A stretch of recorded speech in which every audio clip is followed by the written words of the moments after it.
الأستاذ جلال عامر وبعدين نقفل مع حضراتكم.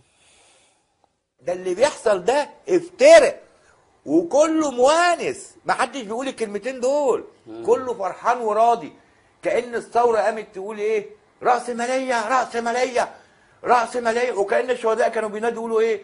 رأس مالية رأس مالية، لما كانوا بيقولوا سلمية سلمية، واخد بال سيادتك؟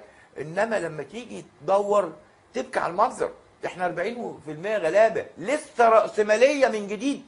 ده الرأسماليين نفسهم بدأوا يطعموا بحاجات اشتراكية وبحاجات واخد بالك وسطية والكلام ده. احنا لسه هنخش على الرأسمالية المتوحشة بتاع التيار الديني، وبدأت فعلا بعض شركات ريانات تظهر، وانا شفت، ما احنا في الشارع ريانات جديدة بدأت تظهر تستفيد من الجو، بدأت الريان تلملم فلوس الناس تاني، بدأت ده وقتهم، ده امر خطير. ما ايه، بدأت بعض شركات الريانات تظهر دلوقتي دي هنا ولا في اسكندريه يا استاذ جلال؟ انا شفت في اسكندريه ريانات وبدأوا يلموا فلوسهم وعارفين ان الجو جوهم والناس بتتجاوب والزمن القادم بتاعهم، والناس بتتجاوب.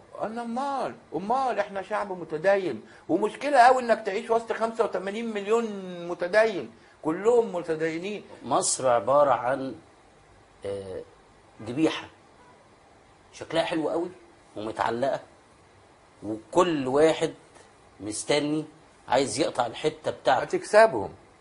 لا، كل واحد عايز يقطع الحته بتاعته. لا، مصر هتكسبهم، مش ذبيحه، ده يتذبحوا كلهم. ومصر لا، مصر هتكسبهم.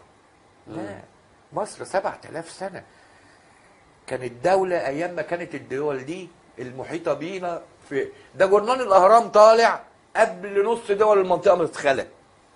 مصر هتكسبهم، مصر مش ذبيحه ابدا.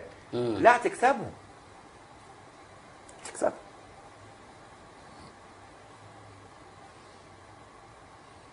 منهم لله، منهم لله.